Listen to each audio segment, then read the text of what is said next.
കോഴിക്കോട് പാലക്കാട് ദേശീയപാതയിലെ മണലുംപുറം തൊടുകാപ്പ് eco tourism കേന്ദ്രത്തിന് സമീപം വ്യാപകമായി ആശുപത്രി മാലിന്യങ്ങൾ തള്ളിയ നിലയിൽ. കാടിന്റെ ഉൾഭാഗത്തേക്ക് ചാക്കുകളിൽ കെട്ടിയ നിലയിലാണ് മാലിന്യങ്ങൾ വലിച്ചെറിഞ്ഞിരിക്കുന്നത്.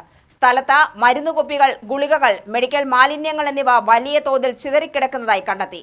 നിരവധി പേർ സന്ദർശിക്കുന്ന ഇക്കോ ടൂറിസം കേന്ദ്രത്തിന് സമീപം തന്നെ അപകടകരമായ ആശുപത്രി മാലിന്യങ്ങൾ ഉപേക്ഷിച്ചിരിക്കുന്നത് പൊതുജനാരോഗ്യത്തിനും പരിസ്ഥിതിക്കും വലിയ ഭീഷണിയാണെന്ന് പ്രദേശവാസികൾ ചൂണ്ടിക്കാട്ടുന്നു.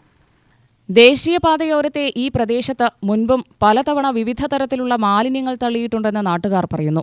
പുറം പ്രദേശങ്ങളിൽ നിന്നെത്തുന്നവർ മാലിന്യം നിക്ഷേപിക്കുന്നത് തടയാൻ തച്ചനാട്ടുകര പഞ്ചായത്തിന്റെ ഭാഗത്തുനിന്ന് മതിയായ സുരക്ഷാ സംവിധാനങ്ങളോ നിരീക്ഷണ സംവിധാനങ്ങളോ ഒരുക്കിയിട്ടില്ല എന്ന വിമർശനവും ഉയരുന്നുണ്ട്. ഡെങ്കിപ്പനി ഉൾപ്പെടെയുള്ള കൊതുകുജന്യ രോഗങ്ങൾ വ്യാപിക്കുന്ന സാഹചര്യത്തിൽ മാലിന്യത്തിന് സമീപം പൊട്ടിക്കിടക്കുന്ന പ്ലാസ്റ്റിക് കുപ്പികളിൽ വെള്ളം കെട്ടിക്കിടക്കുന്നതും ആശങ്ക വർദ്ധിപ്പിക്കുന്നു. ഇത്തരം കുപ്പികൾ കൊതുകുകൾ പെരുകുന്നതിനുള്ള അനുകൂല സാഹചര്യമാണ് സൃഷ്ടിക്കുന്നത് എന്ന് നാട്ടുകാർ ചൂണ്ടിക്കാണിക്കുന്നു. വീടുവീടാന്തരം ബോധവൽക്കരണ പരിപാടികൾ നടത്തുന്ന ആരോഗ്യവകുപ്പ് ഉദ്യോഗസ്ഥർ പൊതുസ്ഥലത്ത് കിടക്കുന്ന ഈ അപകടകരമായ മാലിന്യങ്ങളും വെള്ളം കെട്ടിനിൽക്കുന്ന പ്ലാസ്റ്റിക് കുപ്പികളും കാണുന്നില്ലെന്നാണ് പ്രദേശവാസികളുടെ ആരോപണം. പഞ്ചായത്തും ആരോഗ്യവകുപ്പും വിഷയത്തിൽ അടിയന്തരമായി ഇടപെടണമെന്നാണ് അവരുടെ ആവശ്യം. ഇക്കോ ടൂറിസം കേന്ദ്രത്തിലേക്ക് ദിവസേന നിരവധി സന്ദർശകർ എത്തുന്ന സാഹചര്യത്തിൽ പ്രദേശം പൂർണ്ണമായും ശുചീകരിക്കുകയും ഭാവിയിൽ ഇത്തരം സംഭവങ്ങൾ ആവർത്തിക്കാതിരിക്കാൻ നിരീക്ഷണ സംവിധാനങ്ങളും മുന്നറിയിപ്പ് ബോർഡുകളും ഉൾപ്പെടെയുള്ള പ്രതിരോധ നടപടികൾ സ്വീകരിക്കുകയും ചെയ്യണമെന്ന് വിനോദസഞ്ചാരി കൂട്ടായ്മ ആവശ്യപ്പെട്ടു.